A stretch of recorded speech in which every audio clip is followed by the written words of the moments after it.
materi yang kami berikan. Izinkan kami untuk memperkenalkan diri terlebih dahulu. Perkenalkan, kami dari Prodi Pendidikan Ekonomi Universitas Negeri Medan. Nama saya Faiz Irawan. Saya sebagai moderator dan sebagai teman saya. Saya dari sekali kenal.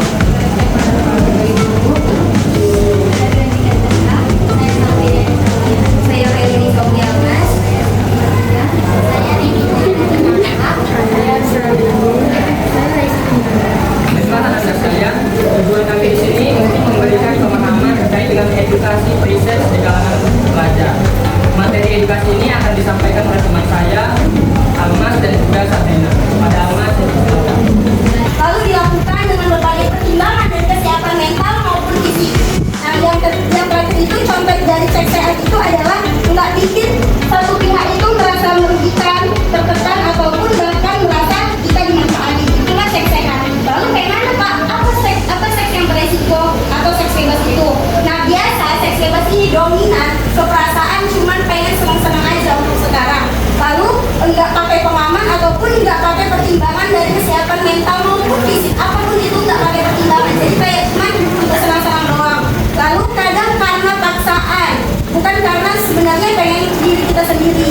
Nah, lalu setelah kita melakukan free sex ini, kalau misalnya seks bebas, kita itu malah meninggalkan perasaan yang gak enak, cemas, ataupun bahkan merasa kehilangan harga diri sendiri.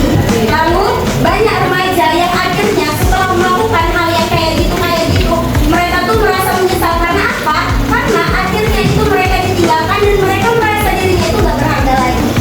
Nah, mungkin itu materi sedikit yang dapat saya sampaikan. Kita kembalikan kepada moderator. Baiklah, terima kasih kepada Almas. Selanjutnya materinya akan dilanjutkan oleh Sabrina. Kepada Sabrina, dipersilakan. Baik, terima kasih Faiz. Jadi saya melanjutkan mengenai prevalensi hubungan seksual remaja. Tadi kan dijelaskan sama Pak Almas mengenai kematiannya. Jadi teman-teman, menurut survei itu sekitar 74% remaja laki-laki dan 59% remaja perempuan usia 15 sampai 19 tahun pernah melakukan hubungan seksual. Bayangkan aja 74% remaja laki-laki, lebih dari separuh. Semoga jadi kalau tidak ada ya, ada nggak itu sih? Ada. Nah, perempuannya juga lebih dari 50%, yaitu 59%. Nah, kalau di kelas ini mungkin sekitar 20-an, 30 orang, kalau tadi itu udah bagus sekali, berarti kalian nggak termasuk dari 55% dan itu 59%. Nah, rata-rata usianya itu 15 sampai 19 tahun pernah melakukan hubungan seksual. Jadi masih pernah nih. Jadi rata-rata tuh memang usia remaja kan dia merasa diri dia udah dewasa, udah merasa cukup umur, jadi dia kayak merasa udah punya hak untuk melakukan hal tersebut. Padahal pemikiran mereka belum matang, walaupun mereka sebenarnya udah ngerti lah, udah bisa ngelakuin kayak gitu. Edukasi yang telah Almas dan Kak Sabrina jelaskan, sebenarnya kita itu semua punya kendali. Tubuhmu ya milikmu, hidupmu ya tanggung jawabmu sendiri. Cinta itu nggak memaksa, cinta yang sehat itu nggak akan memaksa teman-teman. Tapi cinta yang sehat adalah cinta yang mengajak kita untuk tumbuh bareng, belajar bareng, dan menjaga diri bareng-bareng. Nah, mungkin buat siapapun yang di sini, yang di luar sana, yang mungkin udah terlanjur, mungkin terjerumus ke dalam hal-hal gitu, bukan berarti sebenarnya dia itu gagal. Tapi semua orang itu masih memiliki kesempatan yang sama untuk bisa merubah diri, dan semua orang itu nggak sendirian, karena semua orang itu bisa berhak mendapatkan kesempatan buat bangkit.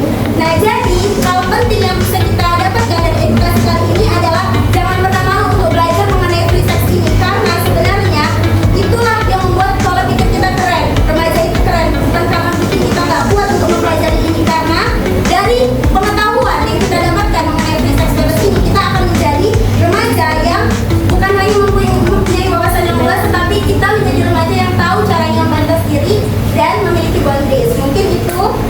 Nah, satu lagi, berani nolak itu sebenarnya keren, dan nolak itu nggak nolak sesuatu itu yang merugikan kita tuh nggak membuat kita lemah. Jangan takut dianggap so suci untuk melakukan hal-hal yang bakal merugikan kita baik masa sekarang maupun ke depannya. Mungkin itu saya kembalikan kepada moderator. Baiklah, terima kasih kepada Almas.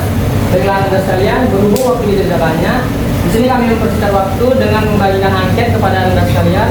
Kami mohon kepada anda sekalian untuk berkontribusi mengisi angket yang kami berikan, karena angket ini kemudian akan kami gunakan untuk tugas penelitian kami. Terima kasih.